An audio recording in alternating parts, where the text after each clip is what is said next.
세상에는 그 시대를 움직인 수많은 리더가 존재해왔습니다. 그들이 사람들을 이끌 수 있었던 리더십의 덕목은 제각각이었죠. 그 이유는 시대가 바뀌고 세대가 바뀔 때마다 우리가 원하는 리더상도 바뀌어 왔기 때문입니다. 하지만 모든 덕목을 관통하는 하나의 키워드가 있죠. 바로 감수성, 즉 그 세대와 공감하는 것인데요. 자, 그렇다면 축구에는 어떤 리더가 필요할까요? 비록 몸으로 하는 스포츠지만 이 분야 역시 세대 교체에 맞춰서 그들을 공감하는 리더가 있어야 하겠죠. 그래서 오늘 축구 읽어드립니다에서는 세대 교체의 전선에서 팀을 이끌고 계신 지도자 한 분과 함께 공감하는 리더십이란 어떤 것인지 읽어보도록 하겠습니다.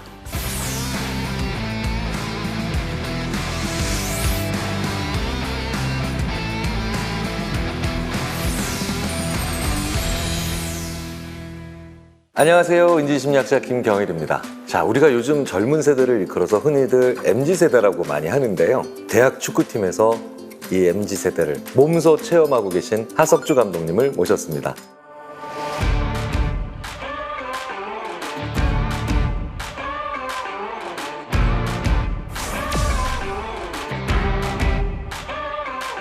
감독님 안녕하세요. 안녕하세요. 네, 안녕하세요. 네. 저는 하석주 감독님의 팬이자 제가 있는 또 대학의 또 감독님이시고 프로그램에서도 또 자주 뵙고 요즘은 또 이제 방송에 좀 나오시지만 그 이전부터 이미 게임 유저들이 하석주 카드죠. 정말 많이 사용을 하고 초등학생인데도 감독님 아는 어떻게 보면 너무 깜짝이야 놀랄 때가 있거든요.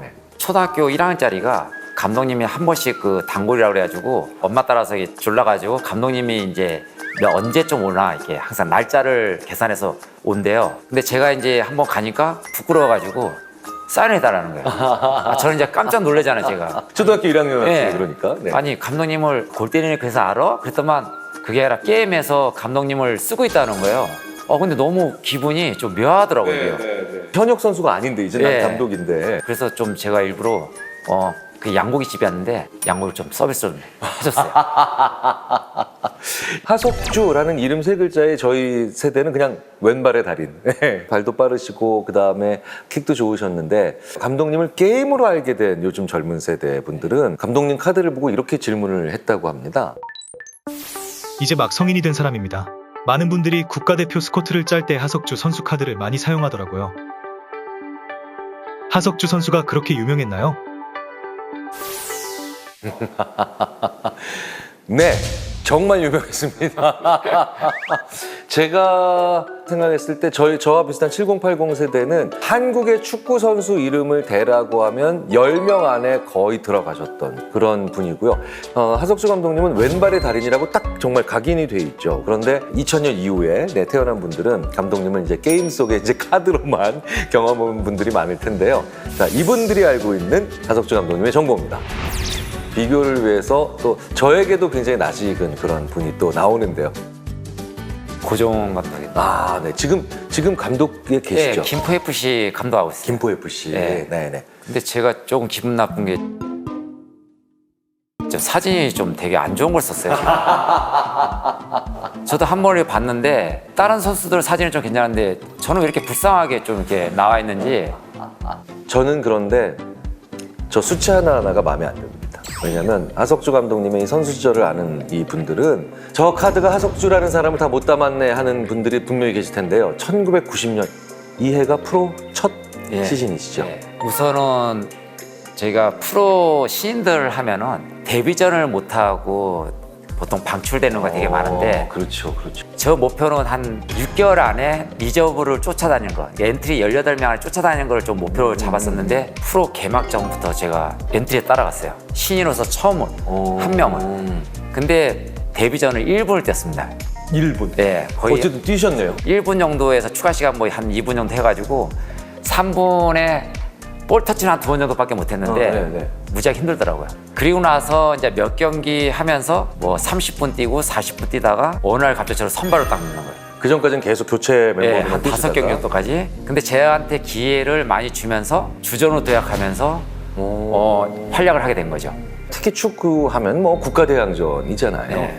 국가대표 활약은 언제부터 그럼 시작하신 건가요? 제가 90년도에 입단해가지고 12월 달에 하는 지금의 이제 그 에페컵을 그 당시에는 왕중왕전이라 했어요. 맞다. 아마추어 기억나요. 프로팀 다 나오게. 네. 제가 준결승에 3골 넣고 결승에 2골 넣으면서 제가 MVP하고 득점왕을 받아요. 그러면서 그 다음 연도에 이제 국가대표가 된 거예요. 근데 운이 좋은 게 뭐냐면은 제가 91년도 대통령벽 국제축구대회 데뷔를 하면서 똑같이 득점하고 MVP라고 임팩트를 확실하게 그러니까 남겼어요. 국가대표 첫 국가대표. 예. 오, 그 정도면 임팩트가 아니라 어마어마한 운이 되게 좋았던 거죠, 전설을 어때요? 만드신 건데. 오, 하긴 그때부터 하석주 감독님이 이게 계속 스포츠신문 펼치면 나오시고 이랬던 것 같기도 합니다, 진짜. 그러면 94년 또 98년 이후에 히딩크 감독님이 또 이끈 2002년 월드컵도 사실 출전할 수 있으셨잖아요. 제가 대표팀을 91년도에 소집이 돼가지고 2000년도까지는 한 번도 대표팀에서 빠져본 적이 없었어요. 한 번도. 예. 그럼 거의 10년을 그냥 개근을 하신 거예요. 예. 그리고 이제 2001년도에 히딩크 감독님이 이제 대표팀 감독을 하시면서 저한테 한번 어떤 기회를 주기 위해서 저를 뽑았더라고요. 아, 그때도 사실 선발이 되셨었군요. 네. 2001년. 근데 한국에서 하는 2000년 월드컵을 누구보다도 하고 싶은 마음은 간절했는데 체력이 제 나이가 그때 이제 36살이었거든요. 최고 노장이었고 네. 그 당시에 이제 제 포지션에는 이영표, 이을용이 근데 경쟁을 해서 뭐 제가 된다는 보장도 없었고 민폐를 끼치면 안 되겠다 싶어가지고 미리 제가 박한석 코치님한테 말씀을 드렸어요. 혹시 그런 생각 안 해보셨나요? 아, 내가 한 2, 3년만 늦게 태어났어도 정말 한 진짜 2, 3년, 2년 정도라도 한국에서 하는 월드컵에 모든 분들이 붉은 티를 입고 응원하고 어딜 가더라도 축구 얘기하고 온 국민이 다 축구 얘기에 빠졌었잖아요. 그리고 너무나 좀 그게 아쉬움은 있지만 후배들이 가는 게 또 맞는 거고 저는 딱 여기까지인 것 같다고 굉장히 큰 결심을 한 거죠. 사실 저한테는 2002년의 기억이 너무나도 생생하지만 하석주 감독님이 선수로서 전 국민에게 유명해진 활약상으로 1994년 월드컵 1차 예선 이거 진짜 빼놓을 수 없죠. 네. 네. 불과 올해 3월 24일까지만 해도 A매치 프리킥 네. 골 부분에서 손흥민 선수가 공동 1위를 달리셨을 정도로 그 시절 하석주 감독님, 하석주 선수죠. 활약이 정말 대단했는데요.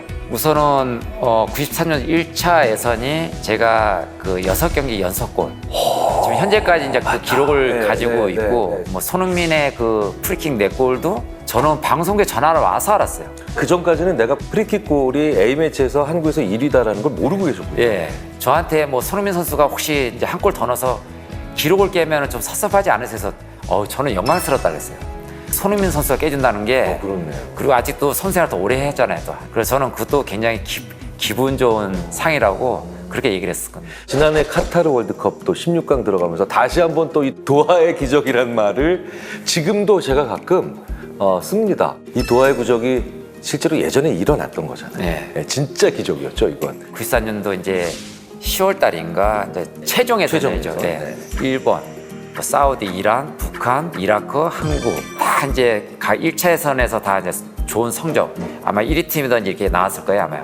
이제 첫 경기 이란하고 하면서 3대0으로 이기면서 굉장히 스타트가 좋았었거든요. 근데 사우디한테도 이기고 있다가 마지막에 골 먹고 이라크한테도 맞아요. 이기고 있다 또 골 먹고 네, 맞아요. 그러니까 분위기가 좀 이상하게 간 거죠. 이제 1승 2무인데 그다음 네 번째 경기에서 저희가 1번한테 1등을 치면서 옛날에는 호텔로 이제 핸드폰에서 호텔로 전화가 와요. 네. 너희들 만약에 한국에 돌아오면 다 죽을까 해라. 헬멧 쓰고 와라. 제 상국에 살아라. 별의별 얘기들을 이제 다 저희가 이제 듣고 있잖아요. 그요. 그러면 5번째 경기가 북한 북한이죠. 경기인가요? 이제 마지막 경기인데 그렇죠. 근데 그때 경우가 너무 복잡해가지고 그때 어떻게 했냐면은 이제 1번이 그 골드 차로 1위, 사우디가 5점에 골드 차로 2위였거든요. 저희가 4점이었고. 근데 모든 팀들이 북한 빼놓고 확률적으로 가능했던 거예요. 근데 이제 중요한 건 뭐냐면은 1번하고 사우디가 이기면은 저희는 자력으로 나갈 수가 없어요. 어차피 안 되는. 예, 안 되니까. 그러니까 우리는 4경기 끝나고 나서 전부 다 쪼르륵 해가지고 방에 가서 한 발짝도 안 움직이는 거예요. 1번하고 또 같은 호텔에 있었거든요. 같은 호텔? 예. 1번 선수들이 저희를 이기고 난 뒤에 로비에서 기자들하고 이 자세요. 인터뷰를 하는데 저희는 기적이 일어나지 않으면 이건 나가기가 쉽지 않다. 좀 절망적이었죠. 그 대신 최선은 다해야 되잖아요. 저희가 이제 북한하고 경기를 딱 임하는데 전반에는 0대 0이었어요. 근데 후반에 경기에 임하면서 김현석 선수가 골 넣고 고정원 선수가 골 넣고 두 번째 골 넣을 때까지만 해도 벤치에서 되게 좋아했었거든요. 근데 갑자기 제가 세 번째 골 넣을 때 벤치를 보니까 다 오히려 더 좋아하시는 게 아니라 그냥 이게 땅 보고 네. 있고 그냥 뭐 이게 먼 산 쳐다보고 막 그냥 이 생각만 하고 있는 거예요. 그러니까 나도 와 하다가 이게 저쪽에 결과가 안 좋구나. 이제 그 생각이 딱 나잖아요. 그러고 나서 이제 경기를 다 끝내고 별 생각 다 하면서 딱 들어가고 있는데 갑자기 고종원 지금 김포FC 감독님이 그 장면은 잊을 수가 없죠. 네. 아니 무슨 뭐 이것도 아니고 뭐 이게 돌리는데 저도 깜짝 놀랐어요. 그 힘이 엄청 남아있는 거예요. 게임장 다 쏟아 부었어야죠. 근데 우리는 뭔지도 모르고 우선 우리가 통과를 됐구나. 이라크하고 일본보다 사우디하고 이란 경기 먼저 끝났어요. 저희 동시에 같이. 그거는 4대 3으로 사우디가 이겼고. 사우디는 결국 94년 월드컵을 갔지 않습니까? 예. 그리고 나서 이제 일본이 2대1로 이기고 있는데 저희보다도 어떻게 보면 한 1분 정도 시간이 더 있었던 거죠. 근데 그 한 10초 사이에 그 골이 들어갔던 거죠. 그 이라크 선수 진짜 대한민국은 도하의 기적이고 일본은 도하의 비극이라고 그쵸, 지금 그게 네. 계속 나와 있잖아요. 그렇죠. 도하의 비극이라고. 예. 그래서 94년 월드컵은 확실히 90년 월드컵에 비해서는 뭔가 되겠구나라고 하는 여운을 강하게 남겨준 그런 월드컵이지 않습니까? 4년 뒤에 또 이제 월드컵에서 다시 또 한국을 대표해서 뛰실 수 있는 기회가 주어지는데요. 98년 프랑스 월드컵은 뭔가 결과를 우리가 볼 수 있을 거지 않을까라는 생각으로 기대가 엄청났던 걸로 기억을 합니다. 저희가 총 8경기를 해야 되는데 6경기를 하고 나서 월드컵 결정이 나버렸거든요. 프랑스 월드컵 진출이. 차범 감독님은 또 엄청나게 또 유명하신 분이잖아요. 국민들한테 굉장한 기대감을 많이 준 거예요. 사실 월드스타이셨잖아요. 그때를 실제로 기억하지 못했지만 게임을 통해서 하석주 감독님을 알고 계신 그런 게임 유저 중에 한 분이 이런 질문을 한 게 있대요. 아이콘 카드 중에 차범근 감독 카드를 애용합니다. 실제로 선수로서 전설이고 감독 커리어도 나쁘지 않은 것 같은데 국대 감독 경력이 1997년, 1998년으로 적혀 있는 것에 의아했습니다. 98년도에 무슨 일이 있던 건가요? 질문 들으시는 동안 이제 감독님 제가 표정을 이제 슬쩍 살펴봤는데 참 여러 가지 감정이 묻어 나오시는 것 같아요. 사실 국민들한테도 굉장히 강렬한 기억이었고 감독님의 한 개인의 인생에서도 굉장히 중요한 일들이 많았는데 자 98년 월드컵 선수로서 어떻게 기억을 하시나요? 제가 월드컵에서 실제로 이제 그 골을 넣었지만은 한편으로 이걸 되돌릴 수 없나 할 정도로 이런 생각을 많이 하거든요.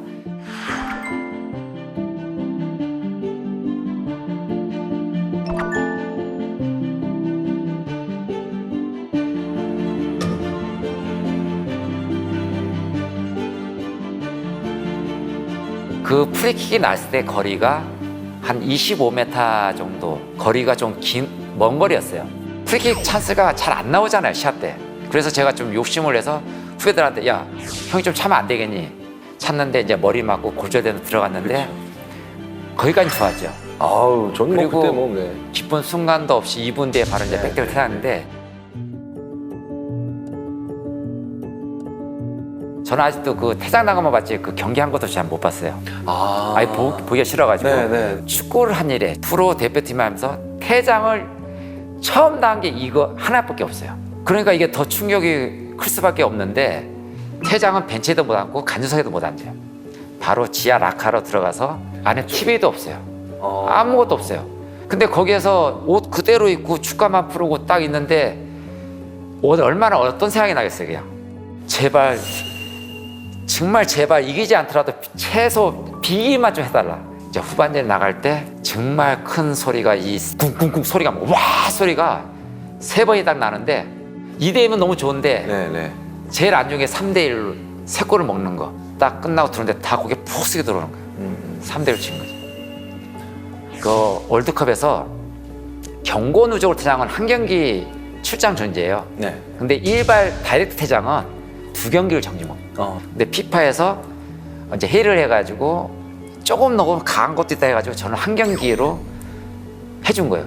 그러고 나서 네덜란드전에 황선홍 선수가 부상을 당해가지고 이제 저와 같이 간증서해 보는데 5골을 먹는데 정말 고개를 못 뜨겠는 거예요. 이거는 더 먹기 전에 빨리 끝나는 게 더 낫겠더라고요. 네. 그러고 나서 차범 감독님이 네덜란드 끝나고 그렇죠. 이제 경질을 당했어요.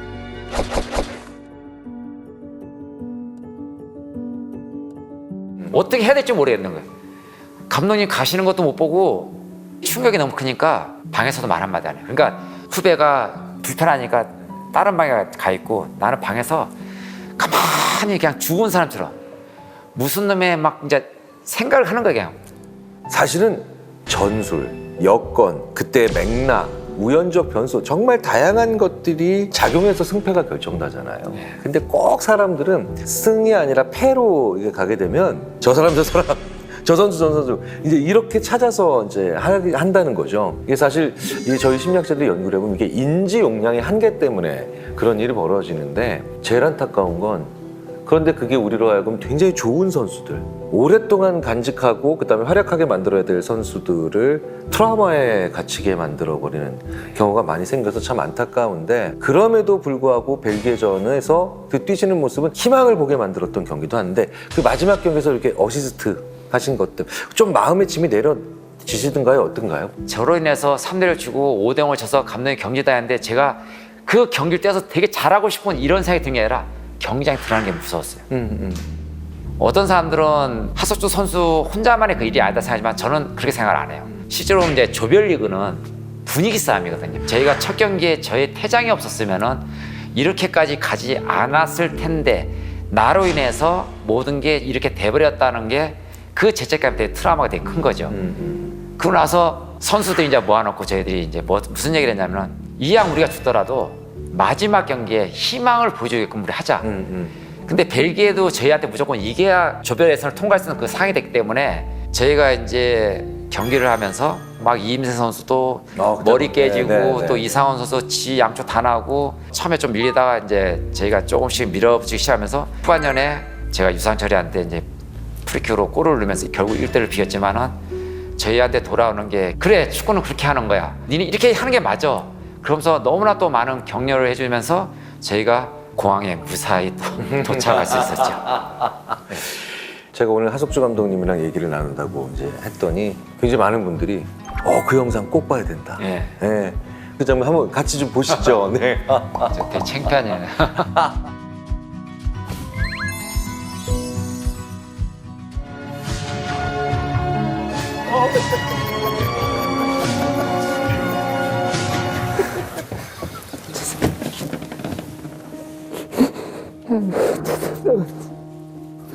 왜 이렇게 그 마음에 담고 살아? 축구에 얼마든지 일어날 수 있는 일인데, 그렇잖아. 응? 죄송합니다. 뭘 죄송해. 축구 뭐 하루 이틀 한 거 아닌데.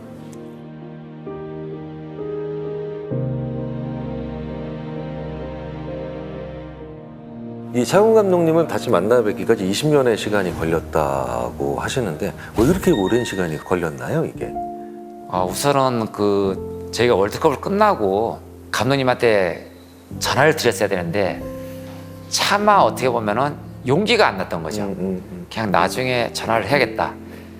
이제 이런 생각을 하고 저는 이제 일본으로 이제 그때 J리그에 선수로 했었으니까. 그렇죠. 일본인도 예, 또 일본에서 가셨죠. 이제 3년 동안 있으면서 한국 돌아왔으니까 사람이 그렇잖아요. 이게 하루 이틀 늦어지면 자꾸 1년, 2년, 3년이 가잖아요. 이게. 세월이 또 얼마나 또 빨리 지나가요. 근데 그 와중에 이제 한국에 돌아와서도 축구협회나 협회 어떤 모임이나 행사 같은 게 있으면은 감독님 오신다 그러면 또 피하고 바깥에서 걷도는 거죠. 진짜 그러면서 이게 20년이 흘렀는데 갑자기 김어준의 이제 블랙하우스에서 제가 이제 축구 때문에 나갔다가 갑자기 어느 날 날짜를 잡아놓고 차범근 감독님을 만나게 해드리겠다고. 근데 차범근 감독님한테는 말을 안 했어요. 그래서 그렇게 만나게 된 거죠. 죄송합니다. 뭘 죄송해. 축구 뭐 하루 이틀 한 거 아닌데. 안아주시면서 그걸 왜 마음에 담고 살아? 얼마든지 축구에서 일어날 수 있는 일인데 이렇게 얘기해 주셨거든요. 네. 참, 그때 기분은 어떠셨어요? 그 느낌은? 네. 더 대표팀 오래 하실 감독님이신데 그분이 경질당해서 돌아가시고 얼마나 많은 진짜 고통을 받으시고 상처를 받으셨을까. 그런 것 때문에 너무나 죄송하고 한데 오히려 감독님께서 저한테 아니 뭘 그런 걸 가지고 이렇게 오랫동안 이렇게 역시 대스타고 역시 더 많이 경험하신 분이 저한테 해줄 수 있는 말인 것 같더라고 보니까요. 너무나 감사되더라고 보니까. 그 이후에 차 감독님이랑 뭐 술도 한잔하고 그러시나요? 뭐 아니면? 감독님은 약주 한 잔도 못 하세요. 오, 그러세요? 예, 술을 못 드시니까 골프를 한 몇 번 쳤어요. 근데 골프 되게 잘 치시더라고요. 오, 그러세요? 예, 저는 골프가 그렇게 잘 치는 골프가 아니라서 네, 그렇게 또 만나서 또 말씀을 네. 나누셨네요. 자, 그렇다면 선수 시절에 또 가장 기억에 남는 감독님 또 뭐 있으시면 또 말씀을 좀 부탁드릴게요. 뭐 초등학교 때부터 중학교 때까지 또 고등학교, 대학교 오면서 갑자기 이제 집안이 어려워지면서 되게 어려운 상황들이 많이 있었는데 감독님들께서 이렇게 회비도 대신해주고 축가도 구해서 주시고 저는 다 그분들한테 굉장히 고맙게 생각하시는 분들이에요. 근데 이제 프로를 가가지고는 우선 대표팀을 첫 바탕해준 고지욱 감독님. 아, 고지욱 감독님. 그래서 그 네. 대표팀 바닥돼서 MVP하고 득점을 받으면서 대표팀을 계속 연결될 수 있게끔 첫 번째 감독한테 구지욱 감독님한테 감사드리고 조항래 감독님께서 이제 대우 로얄즈의 감독님 계시면서 저희 포지션 변경을 해주신 거죠. 왼쪽 사이드 윙백을 처음으로 이제 조항래 그 감독님께서 해주신 거예요. 그러면서 제가 거의 한 7년인가 6년 동안 대표팀 부동의 왼쪽 사이드 윙백을 그런 계기를 만들어 주신 거죠. 그러고 나서 차범근 감독께서 저한테 이런 얘기 한 적이 있었거든요. 너의 왼발은 진짜 좋아. 넌 아주 멋있어. 그 칭찬 한마디가 저는 몸이 날아갈 정도로 대스타 감독님께서 저한테 그 말 하셨던 게 너무나 기분이 좋았던 거죠. 그래서 그 차범근 감독님은 잊을 수가 없죠. 네.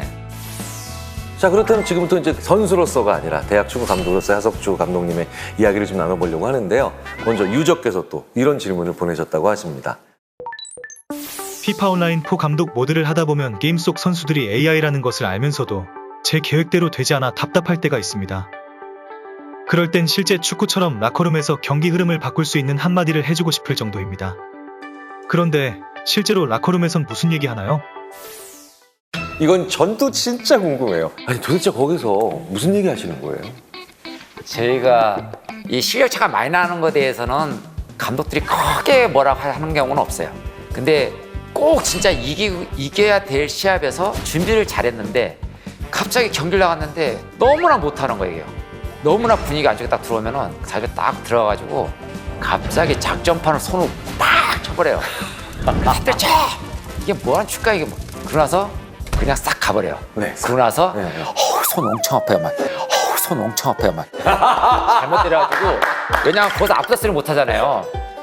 이런 적이 한 번 있었고 한 번은 한마디도 안 한 적도 있어요. 그것도 무서울 것 같아요. 예, 말도 한마디 안 하고 근데 이런 게 전부 다 잘 될 때도 있고 안 될 때도 있고 정답이 없어요. 정말 그때그때 다른 거잖아요. 다 틀려요. 네. 참. 경기 중에는 어떤 스타일이세요? 저는 말을 좀 안 하는 편인데 왜냐면 우리가 사전에 경기라고 해서 모든 거 다 준비를 다 해놓고 그냥 선수들한테 좀 맡겨놓는 거를 좀 되게 중요시 여기죠 제가. 근데 우리 선수들이 잘하든 못하든 정말 더 잘한다고 그래도 절대 겸손하고 자만하지 말고 남 배려를 해주고 저는 그렇게 좀 하는 스타일이에요. 그렇다면 흔히 지도자를 맹장, 지장, 뭐 덕장 뭐 이렇게 많이 구분하지 않습니까? 자, 좀 짓궂은 질문이긴 한데요. 감독님은 뭐 어느 쪽에 좀 가깝다고 스스로 생각하시나요? 저는 좀 저 세 가지를 조금씩 가지고 있는 것 같아요. 왜 그러냐면은 네. 옛날 감독님들은 대부분이 다 맹장이 많지. 네, 그리고 네, 그냥 불 같은 성격에 뭐 그냥 정말 강하게 막 야단치고 뭐 하면 옛날에 그걸 받아들였지만 요즘 애들은요 경기장 나면 더 막 바빠지고 급해져요. 정신이 없어요. 근데 또 한 번씩은 야단을 맞아야 될 애들도 있어요. 그렇죠. 그러니까 그 성격을 파악해가지고 그걸 해야 될 것 같다는 생각이 많이 들어요. 그래서 저는 좀 시대에 좀 이게 맞게 가기 위해서 그 세 가지 어떤 조금을 가지고 좀 있는 게 오히려 더 편하다고 생각을 해요. 우문에 현답을 하셨구나. 자, 그렇다면요. 감독님께서는 사실은 뭐 정말 다양한 감독과 지도자 경험을 하셨는데 각기 다른 종류의 선수들에게 또 각기 다르게 하시는 말씀들이 좀 있으실 것 같아요. 예. 프로 선수 같으면은 거기서 칭찬하고 이런 거는 솔직히 좀 힘들어요. 프로는 다 돈을 받고 하는 선수이기 때문에 니네들 스스로가 몸 관리하고 니네들이 상품성을 경기장에서 보여줘야 된다. 그리고 나야 더 비싼 몸값으로 팔려가는 거고 그럼 내가 얘기 안 해도 니들 스스로가 알아야 된다고 얘기를 하거든요. 그런 쪽으로 얘기를 해주고 대학생들은 지금은 21세, 22세 때문에 다 고등학교에서 프로를 많이 가는데 나머지 애들이 여기 오는데 프로로 갈 확률이 더 없다 지금. 그러니까 이 축구를 하면서 무엇을 할 건지 에이전트를 할 건지 지도자를 할 건지 그다음 심판할 건지 여러 가지 니네들 스스로가 한번 머리에 좀 생각을 해보고 나하고 운동을 해서 내가 도와주건 도와주겠다. 성실하고 내가 부지런하고 잠이 없으면은 무슨 일을 하든 간에 니들은 성공할 수 있다고 내가 얘기를 해요. 그리고 이제 골 때 되는 그녀는 저는 처음에 이게 에링이라고 생각해서 들어가서 편하게 들어갔다가 사람 죽겠더라고요. 이게 축구 선수가 아니라 자기들 직업을 가지고 있으면서 한 번씩 자기들이 운동하고 또 개인 레슨도 무지하게 많이 받거든요. 야단을 안 쳐요, 웬만하면. 거의 칭찬과 가능성에서 좋아, 괜찮아 이런 쪽으로 가야 돼요. 이 선수들이 감독들 말 한마디에 상처를 굉장히 많이 받아요. 같은 동료들한테 상처받는 것도 있거든요. 그래서 이제 그런 쪽으로 하는 게 굉장히 새로운 또 매력이 있어요. 사실 저는 하석주 감독님 말씀을 들어보니까 사실은 굉장히 공감형 리더십이신 것 같아요. 왜냐면 기꺼이 그때그때마다 이걸 좀 바꿔나가시거든요. 제 눈치가 되게 빠르거든요. 오, 그러니까요. 근데 사실은 눈치를 빠르다라고 그렇게 좀 겸손하게 표현하시지만 사실은 이거는 감성 지능이 높은 분들만 이렇게 하실 수 있거든요. 자, 그렇다면 저도 대학에서 학생들을 가르치다 보니까 정말 네. 한 해 한 해 학생들이 달라지고 있습니다. 이 시대가 바뀌었다는 걸 느끼는데 감독님은 더 그러시겠죠? 네, 저는 어떠세요? 이 선수들도 요즘에 자기들 하고 싶은 얘기 다 해요. 감독님, 저는 왜 게임 안 뛰겠죠? 그러면 이걸 또 기분 나빠하지 말고 이걸 또 잘 또 컨트롤해야 될 필요가 있는 거고, 제가 그런 쪽에는 좀 빠른 편이거든요. 예를 들면은 2년 전까지 핸드폰을 11시 되면은 잠잘 때 핸드폰을 반납하고 아침에 식사하고 학교 들어갈 때 이제 다 주고, 네네. 또 저녁에 잘 때 또 반납인데 핸드폰 다 주라. 네. 요즘에는 핸드폰이 친구이자 아, 나의 그렇죠? 네. 최고의 동반자예요. 진짜 장기일보라고 예, 생각하는 이게 없으면 거잖아요. 네, 애들이 네. 불안한 거죠. 네, 네. 그래서 핸드폰을 줘요.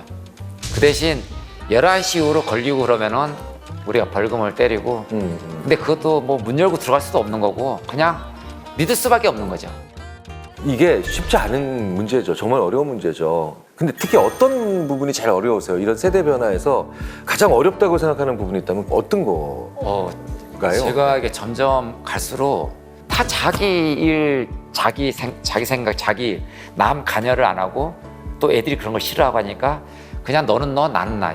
근데 스포츠에서는 이게 좋은 건 아니잖아요. 단체 생활에서는. 그래서 이런 것도 되게 고민이에요.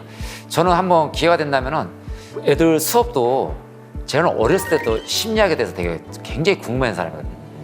심리학적으로 애들을 어떻게 하는 걸 지도자한테 얘기하지만 선수들을 모아놓고 서로 간의 입장을 얘기해 주는 것도 저는 되게 필요하다고 생각을 해요. 네. 실제로 그래서 요즘은 프로팀에서도 굉장히 저희 같은 심리학자들을 많이 초빙하시고 네. 그래서 뭐 팀워크나 아니면 개인적인 어떤 호흡 관계라든가 심지어는 뭐 스트레스 해소까지 이렇게 요즘 스포츠 쪽에서 정말 심리학자를 많이 필요로 하시는구나 놀라고 또 그리고 또 부응해드리기 위해서 공부를 많이 하는데요.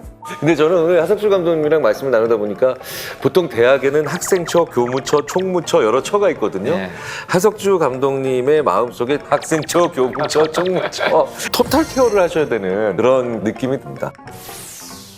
마무리를 할 시간이 됐는데 좀 오늘 소감을 좀 짤막하게 말씀을 부탁드리겠습니다.